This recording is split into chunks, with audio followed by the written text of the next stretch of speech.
Chairman, ganito po. Alam po naman natin na bago po ang inyong petisyon, meron pa pong dalawang unang petisyon na nakahain ngayon pending sa Supreme Court on the same subject Yes. matter. But before that, meron na pong inilabas ang Supreme Court na desisyon. Ito po yung sinasabi ng Supreme Court na ang kapangyarihan ng lehislatura ay tangan lamang ng Kongreso at hindi ito maaaring panghimasukan ng hukuman. Hindi lamang daw ito dahil sa ito'y kwestyong politikal, ngunit ito'y kapangyarihan na ibinibigay ng saligang batas sa lehislatura.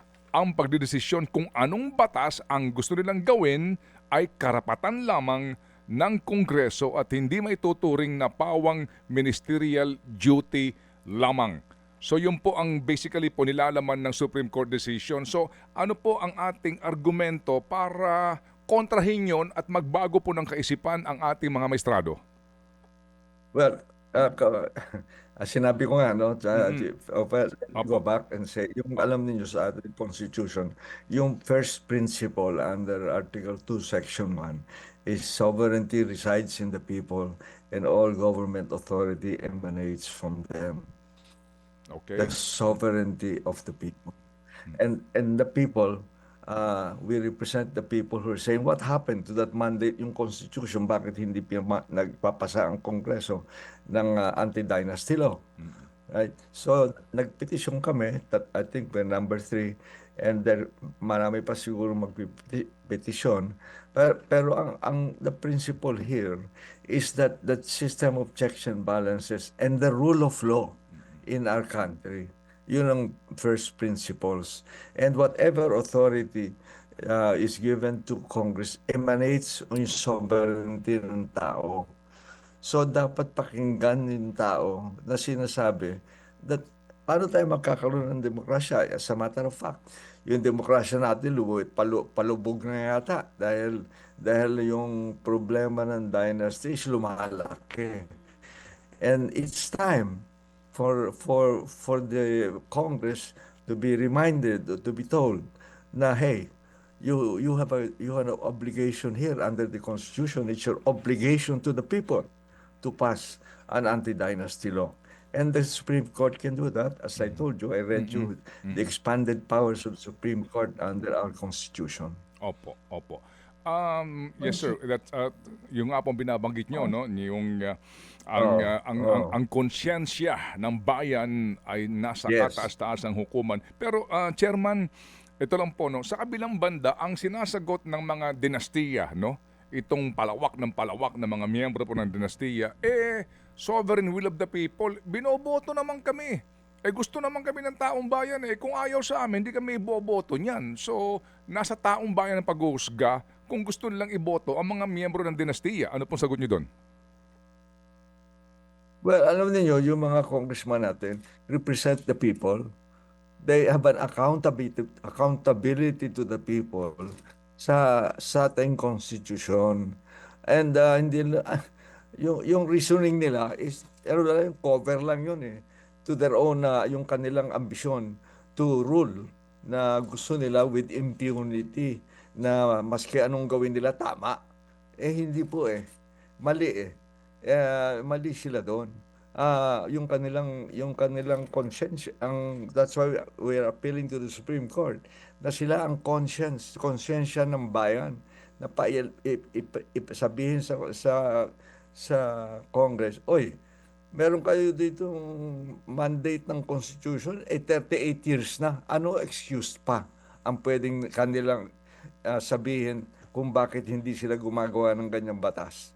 Anong excuse? 38 years? Hindi nila ginagawa?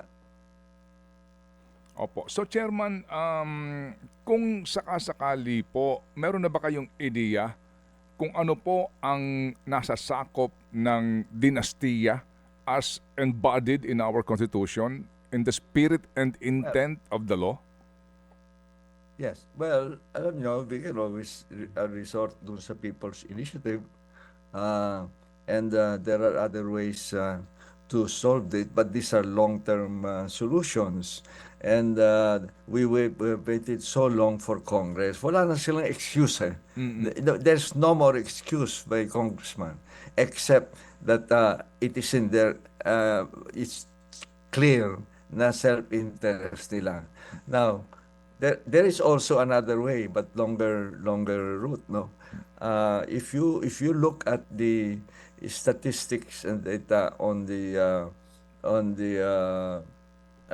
National Statistical Authority, Philippine Statistical Authority, na looking at poverty is what 18%.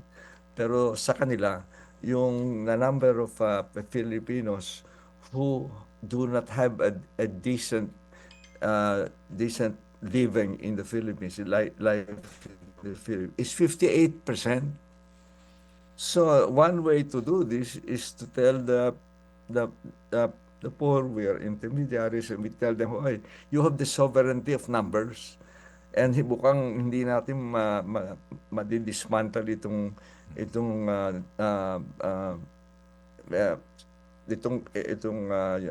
mga dynastic clans.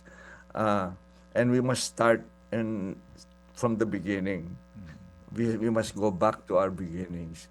Kasi alam nyo, tayo lalo ng we will have an agent of hope who will transform the country from the top down. But what did the pandemic show us? The pandemic showed us that in the communities, many communities in the country, yung may pera o have the means, tinulungan yung nangangailangan. Ito yung magandang lesson ng pandemic. So if we use that, we say, pwede pala magkaroon ng transformation from the bottom up rather than up to bottom. So what ang akin dyan, dapat yan tutulungan natin yung church, yung good business people, at saka yung media, na atin tulungan yung mga mahirap na tumakbo, for example, beginning from the barangay elections. If the poor control the barangay elections, and there's no reason why they cannot control, because meron silang, as I call it, sovereignty of numbers, 58% of the country. So after that, 3 years later, they should control the municipalities, another 3 years the provinces, and after that, national. That's one way of getting rid of these political dynasties, from the bottom up transformation. And marami tayong solusyon, but we have to tell congressman, tama na yung mga excuses. You pass it, kaysa gawin namin lahat ito